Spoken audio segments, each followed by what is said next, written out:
ko, galilipan, tanang buhay mo naman magsaysay mula pagkabata hanggang pagiging pangulo. Sa mga pader, kung siya sumandala, pag picture pwede. Sa tabi ng koleksyon, hindi naman hawak, pwede naman tumabi. Mahilig po siya mga bayo, isa ka sa kanyang hobby, horseback riding ang mga bayo. Si Victory, ang pangalan ng kanyang mga kabayo. Yun po. Yan, sige, pasok. Dating dito ay ang tindahan nila, Sari-Sari Store, Kamalig. So sila ay nakatira sa second floor. Kasi nung panahon din yun, mayaman din ang pamilya magsaysay. Pero ngayon, ano na po simula na ito, Gallery 1, buhay niya mula pagkabata hanggang pagiging pangulo ng Pilipinas. So ito ang mga panel boards na nagkukwento ng kalambuhay niya mula pagkabata hanggang sa pagiging pampikong pangulo ng bansa na tinubulat idolo ng masa. Yan.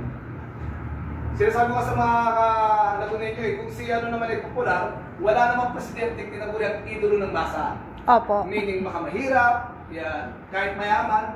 So yan, pangalawa sa mga magkakapatid, ang mga magulang niya, nataga rito ito. So yung mga pictures namin maliliit na, as much as possible, pinalaki namin para makita niya. 2 years old siya. Siya nung 18 years old yan. Sige po, lapit. Lapit lang. Although hindi man lahat ng panel boards sa binabanggit ko, pero meron dito. Katulad nito, yung unique yung magsaysay at yung kanyang pambuo na pamilya sa Maynila. Ako, ito siguro naman din sa mga kabataan. Magsipag kayo, si magsaysay, nagtapos ng college, ang tinapos ang kurso, kapangalan din, Jose Rizal College, ngayon Jose Rizal University, Bachelor of Arts in Commerce. While siya ay nagtatrabaho sa bus company, Tritran. Ito pong Tritran, iba yung sa atin sa Maynila, Tritran na. Ito ay TRY. Siya ang nag-isa natin pangulong mekaniko at nagtrabaho sa bus company, Tritran. Ito po ng kalaon na manugin na to, binili na to ng Victory Liner. So ito pong Tritran ay may branch sa Maynila kung saan siya pong shop superintendent. Nakilala niya ang estudyante na si Luz Banson at niligawan niya for 3 years. Ramon Magsaysay, Luz Banson, at eventually kinasal na sila at sila yung ng pamilya sa Maynila. Luz Banson mula sa Barangay Kabataan. Ramon Magsaysay, Luz, ito po ay medyo malaki na sila. 3 ang kanilang anak. Teresita, ang panganay, ang manukot, namatay siya, sabi ng kapatid niya, guro, malamang sa cancer, sa bituka.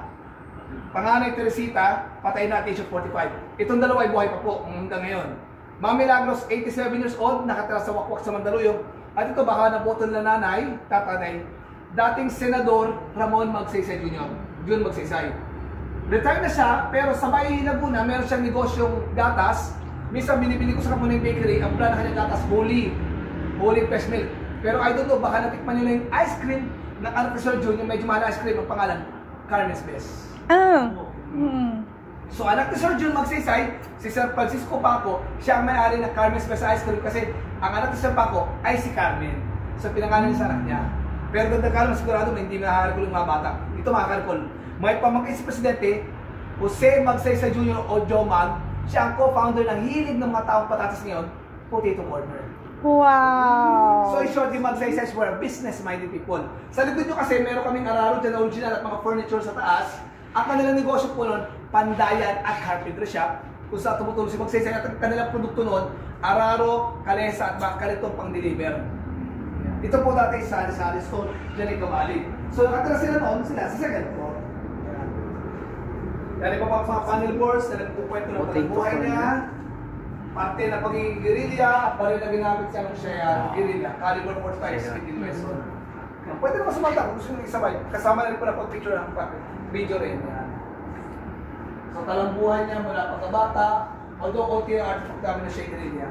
Marami kami na siya Secretary of Defense. Sa mga hindi po nakakarinig kanina, sa gitna may gawa kaming replika o kopya na kanyang opisina sa Malacanang. Upuan namin sa ashtray doon, pwede mo po. Ang hindi lang hawakan doon ay yung pinatong naming table name niya mismo at seal. Okay po. Siya kasi unang pangulong binuksan ng Malacanang at tumatanggap ng bisitang mahihirap. Isa sa kanyang ginawa. Yan namin, after World War II, in-encourage at eventually na-convince tumakbo bilang Congressman ng Zambales. Yan ang kanyang first political job. Yan sa mga padres, pwede sa madala. Siyempre pa picture. Yan ang kanyang mga ginawa. Although nakalutong po yung pa kanya, babaan natin, dito sa may picture ng Secretary of Defense, siya ang pinakamataka dating Pangulo. Ang height niya is 5'11". Second na pinakamataka na Pangulo si Pinoy, 5'10". So yung angle na yan, yung picture na yan hanggang sa damit, Secretary of National Defense. Ang problema na nasolve doon, pinasuko ang mga rebelding Muslim at mga rebelding komunista. Actually, kababayan nyo rin na dating rebelde at eventually naging mayor, ang subo ko kay Defense Secretary Magsaysay. Kamag-anak siya dito sa Rizal din. Nandito yung picture niya. So mula dyan na dito sa what's your step po? Kahapon, yung namasyal dito, mga taga-Binyan, yung sa isang buwan, dinawala mga Lagunenyo. Ang mga medals niya natanggap because marami siyang achievements dito. Tunay niyang lamesa, table name na ginamit ni Secretary of Defense Ramon Magsaysay under President Enrique Pelito. Pero kalaunan, maglalaban na rin siya, mag-resign at maglalaban din sila sa politika. Tunay po niyang picture, tunay ng table name. Yan. Ito po yung binabanggit ko, Calambeño, Tasciano, Commander Arthur Rizal, eventually, isa siya sa mga mataas na rangkong naniwala at komunista ang nagtiwala kay Magsaysay. Sinumpong niya yung mga opisyal na Politburo ng PK, nahuli sila. So ito eventually nagbalik loob sa gobyerno at naging two-time na mayor ng Calamba, Tasciano Rizal. O, Rizal din naman mga yun. Holiday din ng 19. Yan, katrabaho ko yun, yung curator naman doon, si Derek. Ako naman ang curator dito, kay Magsaysay. Yan, pwede kayo tumikit sa mga tabi ng mga showcase. Napakatagtag niya, Air Force Mechanic Uniform. Wow! Campaign materials, damit, pera, ballpen box, lahat ay tunay. Parting yan na Secretary of Defense. Marami na pasok ang mga rebeldeng komunistang hooks at mga rebeldeng Muslim. At eventually, napatahimik o unti-unti tumahimik ang pamahala na yung pamayanan noon. Kaya po mami corner ay campaign materials. Banners, plaka, pins. Although nasira man ang aming tablet, siya ang unang tumakbo presidente gumamit ng campaign jingle. Ang title is Mambo Magsaysay. Kahit pa po din na siya. Mambo Alam niyo, mami? Magsaysay. Yes. So, innovative at tama tayo. So, dagdag popularidad sa naging asset. Kaya umano siya. Inabutan yun. Ito tayo, kung medyo inilabot nyo, may pecha. Inabutan pero... Tayo, tingnan mo tayo. Ito bro. Ito po sir ma'am yung pecha. Abang nagre-record kayo. November po tuwan, December 30, 1953, kung naabutan nyo, baby kayo. Ang malungkot ang kamatayan, pagsabog ng aeroplano doon po sa third gallery. Ito po yung pecha. 1955 ako. Tayo hindi na. Baby. Naabutan mo na siya presidente. Ayun o. Pero So mga 1.5 years or 2 years. Yan. So yan po mami daddy, yan. Picturean nyo. Pera, yung panahon natin yung pera noon. Harap pati ko, yung piso, papel, ballpen niya, damit niya, siguro, sombrero. Yan, jacket po ni Ramon Magsaysay, ang kanyang bang padagat. Ito po, ano po ito? Gamit ng kanyang asawang si Luz, ang terno na si Nautilus, na siya'y sumama sa panunumpa ng kanyang asawa noong December 30. Real dress ni Luz Banson na kanyang wife. Yan natin mga damit niya. Ribbon sa school, sombrero niya, sinturon, ayun. Lahat yan ay tunay.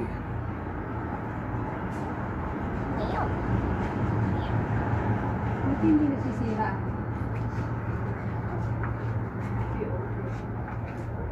Sa gitna, interactive, pwede mo po, mag-picture. Actually, may audio sorpresa kami sa TV. Nagpapakita sa yung students, students. Punta kayo doon, hindi may punta mo. Punta tayo kasi ang sapatos. Sa balikan mo, sige, punta kayo doon. Ikutin mo lang ito. As nakapag sa TV, may makikita ka mga pictures. Okay. Kahit hindi mo ano yung mata mo, okay lang. Kahit hindi mo nakikita, ikutin mo sa TV.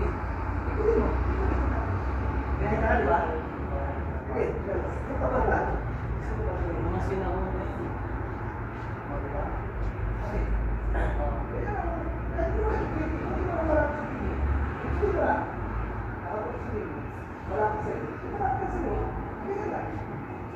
May makikita ka lang si Presidente Rock ay mahilig magpa-picture kasama ng komunidad. So ayan po, may TV. So kung may polarized shades ka, o kung hindi, awakan nyo lang to, makapunto sa TV, tingnan na sir, may makikita mga pictures. Para mga negatives. Ikutin lang. Yeah. Mahilig magpa-picture si Presidente. Kaya sabi ko baka mas father hata to selfie si Presidente. Mahilig magpa-picture sa ordinaryong tao at ito, replica lang ito, ang hindi lang hawakan itong table niya, binuksan na Malacanang upang makinig, makipag-usap sa mga pobre sa mga mahirap. Original table niya, seal. So meaning, ang upuan na mesa, ashtray, hindi original, pwede mo po. Sir, ikutin mo lang, kahit hindi ka nakapikit, ayan. Ito ma'am, huwag ka magkalala, nahawakan ko ito. Ayan. Akal ng mga proyekto, kung para ito yung, idudugtong mo yung, tama, painting, at statue ang aming pinagawa.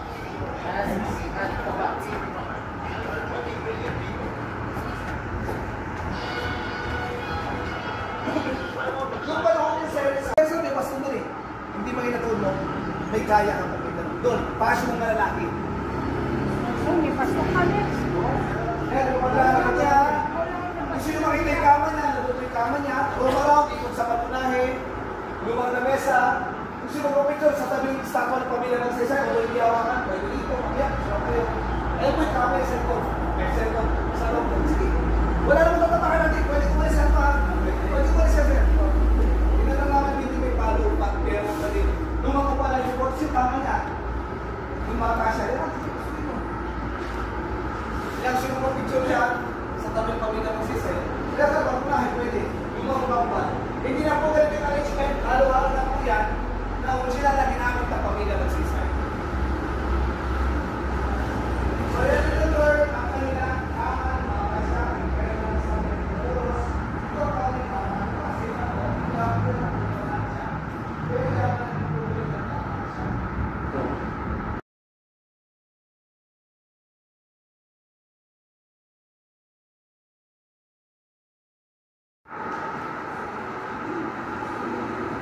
Pag-unahin, yan, panahon namin turntable.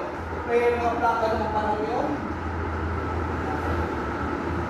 Si Ramon, sinus at ang kanilang tatlong anak sa aming nilalang statwa. Pag-unahin, siya tumingin po sa pag-unahin. So 1907, may kaya na po kami na. Ito 1940 chair. Mga nasira lang po namin inayos para kahit pag-upo pa rin.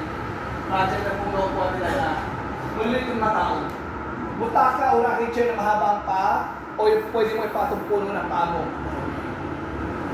Ano mga lamesa na telephone chair yung mga ito, bigyan yung tama yung sa kapila. Ayan ba ito na eh?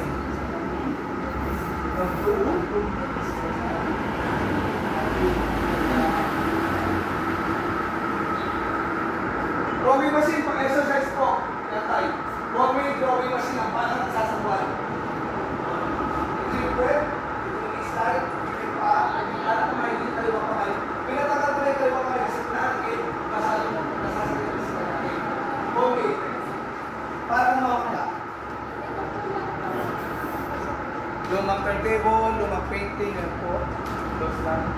Lumang mga plato, at mga pasilip po. Isa po sa mga painting na namin sa namin ito, na i-limit sa kanya ng mga pinag-iirap. Pero, yan po sila para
second hand galing USA, puro repair. Sumabot na pumagsak sa Mount Manungan sa Cebu. So dito, busy kami, birthday and death. March 17. At yung tanong mo, Ate Gray, may isang sinuwerte na buhay. O, pinalan na buhay. Himala, out of Francis, Quezon City, writer ng dyaryo, Nestor Mata siya po yan. Although tulog din siya madaling araw, sabi niya, kahit paano sa mali, nagkaroon bigla lang nakasisilaw at nakasabog-sabog sa aeroplano habang nasa ere. Nahati sa dalawang aeroplano bago bumagsak na lumiliyak sa Mount Manungan. So sabog muna bago bumagsak.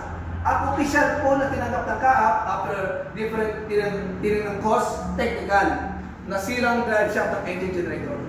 Although we respect ibang tao, naniniwala, conspiracy theory, baka naman daw sinabotahe. CIA. O baka nilagyan ng bomba. Pero ito naman ang medyo unique. Si Senator June, na-interview sa History Report, anak niya, nung in-interview, ang paniniwala niya, paglipat para daw tabingin ng aeroplano, na-overloaded ng tao mga cargo.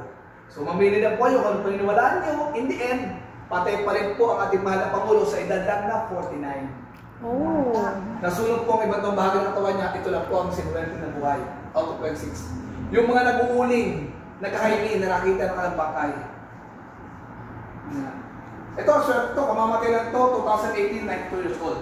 Na-identify siya ng kanyang kapatid na si Jesus, yung ibang bahagi ng katawan niya, may nagkaroon ang sunog. Bandang dalawang kamay, huminto ang relo, 150, so yung relo na rollers at kamay niya hindi sunog. Pati yung paa niya, kasi yung sapatos niya, floor siya hindi sunog.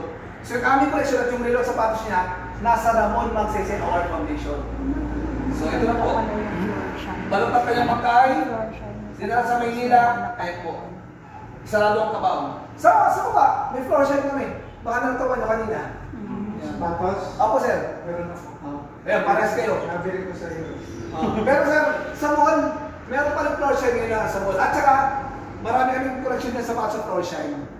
Yan po yung mga taong gusto man lang siyang madalaw kahit paano. Nasaradong kabaong, sa loob ng 2 araw na lamay. Si Nestor Mata, nung nabuhay po, hindi naman nakilala po na yung ibang pasahero. Ito nakilala niya, yung mga number at kung saan sila nakaupo. Pero friends sila. Yan. Si Presidente, sama natin. Sama ng video po dito. Ito yung number, hindi nakilala yung pasahero, ito yung mga tao. Si Presidente yung orange number 4. At minsan nga, bilang kung lucky na ka, si Nestor Mata po number 9. Pero again, 26 lang sila. Malungkot yung pisa niya. Iba, hindi natin nila. Ito, dadagdalam sa mga parents sa atin. Jesus Paredes, tatay ni Jim Paredes ng Aqua Society. Si Magsisay, hindi naman siya, alam niya hindi siya ganun kagaling. Siya po ang nag-edit ng mga speeches ni Magsisay. Kaya niya in-invited para pag-edit speech siya, marinig. Yung nga lang, kasama pala, namatay siya. Isa pang isang page ng libro, so nandun po si Presidente, katawan ng aeroplano, at yung ibang namatay, si Mata, pinalat po. Oh. So paggalit po ito sa libro ni mismo ni Nestor Mata, nag-publish siya ng libro nung bumalik siya kalaunan. Yan. Pagkatapos po dyan, dire-diretso tayo sa pakay na nakikisama sa posisyon. Mula sa Malacanang, tumikot pa sa ibang bahagi ng Maynila, Escolta Binondo, papuntang Independence Grandstand na ngayon, ay tawag ng Quirino Grandstand. Ang dami. Alam ba niyo kami? Normal lang yan, sabi nga kami. Okay lang pinapunta kayo, Goosebumps, kasi alam mo kung sinong pinupuntahan. Ang mahal na Pangulo. Opo, Binondo, Chinatown. Quirino Grandstand, alay pa siya naman, ngayon malaki na mahaba na. Ang malungkot si Presidente, 49 namatay, 7 years as bata ang asawa, maganda na si Luz, 42 lang po na gabyuda. Siya po yan. Opo, although ito wala na ito. Ito nasunog daw. Manila North Cemetery. Iba dun sa... Yung sa malapit ko Sa circle. Oo. Malapit ko sa kailan na. O yun yung circle. Yan, mag-size. Ang mas malapit ako, Osmeña. Si Osmeña sa kanan, si Magsaysay sa kaliwa. Nung namatay si Luz, katandaan sa cancer na rin, 89 years old, nakalibing siya sa likod ng kanyang asawa. Ang daming tao. Ito po yung nililibing siya? Opo, March 22, 5 days later, parada mula sa, yan nakita nyo na sa may Escolta Binondo, Quirino Grandstand na tawag ngayon, at Manila North Cemetery. Hanggang ngayon nandun pa rin sa bungad lang ito. So yung kumakalat nyo, yung gitnang circle, kay Rojas yun. Pamilya ni Manuel Rojas. So tatlong presidente. Kung sinanay tatay o kung tayo ay naguhulog ng SSS, isa sa kanyang programa ay ang SSS. Ayan po ang plano ng SSS. Wow. Sa nagsimula bilang batas at tinatupad ang Social Security System. Ayan ang dalawang plaki. Ayon kay Mamila, actually natatalo kayo mga anak yan, ano si Mamila lagi. May daw makbayang ka ng dati sa ordinaryong tao. Ayun, naliligo siya. Hindi ko alam, may napuro ako basic Filipino. Alam ko sila, nakalimutan, hindi alam ng tao. Ang alam natin, kapag ang tao, buong katawan, walang damit, taas ko ba? Ang tao ko ba? Pero hindi. Ang tamang term, pag wala kang damit pang itaas, ubad. Pag wala kang underwear, brief or panty, ang tawag ubo. Kaya si Presidente, kasi akala mo tao ay nakubad. Ang tamang term, pag naliligo ka buong katawan walang suot, hubot, ubad. Kaya ang tawag nga rito, kasi kaya hindi mo tao nakubad. Hindi. Si Presidente ay nakubad talaga. Kasi wala siyang damit pang itaas. Pag naliligo ka again, walang buong suot, hubot, ubad. Yun yun. Nasa atin lang ang Pinoy, nangubad, na-apply buong katawan. But the right term is, itaas lang. Hubo ang walang underwear, o walang sapapan. Ay, si Presidente, naliligo sa bansa. Itong may-ari, of course, sa kanyang mga magulang niya, siyempre. Dinadalaw niya minsan, ginahida namin na bahagi ng bahay niya. Aling Perfecta at si Mang Ezequiel, na isang katipunerong lumaban din sa Castilla noon. Do you like history? I was speaking English, I forgot. I do apologize. Can I speak again in English? English ba? So the one that you're visiting is the house where Ramon Magsaysay, our 7th president, grew up. He's the last. You understand? He's the only president known as idol of the masses when Abel people. You can see the different photographs here. Having fellowship and bonding with the common people. So yun po, pinagawa po ng SSS mismo. Stamps, envelope, bas relief or bas relief na spelling sculpture. Yan. Sa kanya nagsimula bilang batas. Nagliwanag muna. Nagsimula na siya mag-open, patay na si Presidente, September 1. Namatay siya March 17. Ba't direkta? Hindi kami nagsimula kami sa batas. Walang batas, walang pondo, walang building sa amin sa Quezon City na SSS. So itong root o pinagmulan talaga. Di-recognize. Kaya tumanggap niya, of course yung ate, si Mamila, yung nalaman natin ko ito. Ay bakit? Tsaka ito sa ating gusto. Ay ito is, sa Laguna naman, San Pedro. Isang bahay or building sa barangay, San Pedro, Laguna. Of course, sa inyo, puro Jose Rizal yan. Dito naman, halos marami. Building, barangay, university, President Ramon Magsaysay, State University. Yan. In honor of Ramon Magsaysay. Wala rin silang ipundang na bahay, matipid silang pamilya at minsan yung pera binibigay sa ordinaryong tao. Nung namatay si Ramon, wala silang bahay na matitirahan. Nakikitira lang sila sa kaibigang Amerikano na ang pangalan, madaling tanda ng family. McDonald family. Yes. Si Mrs. Luz ay 42. Pangalan si Tercites 22. Ito namatay na by 45 years old. Mamila, 20 years old. Sir Julius, 18. Eventually, nagkaroon sila ng bahay sa Wakwak, sa Mandaluyong. Sabi ni Mamila, hindi naman sila sa American furnitures. So, binenta ng pamilya Ortigas Road, Ortigas family. Sa pinakamurang halaga daw yung maliit na yung square meters doon sa lugar nila para magkaroon ng bahay si Luz. Eventually, patay na siya, of course. Binatan na ibang bahagi, ang nakatala na lang doon si Mamila. Yan, nadadalo ko siya. This July, pupunta ko sa kanya. Si Sir Jude, ay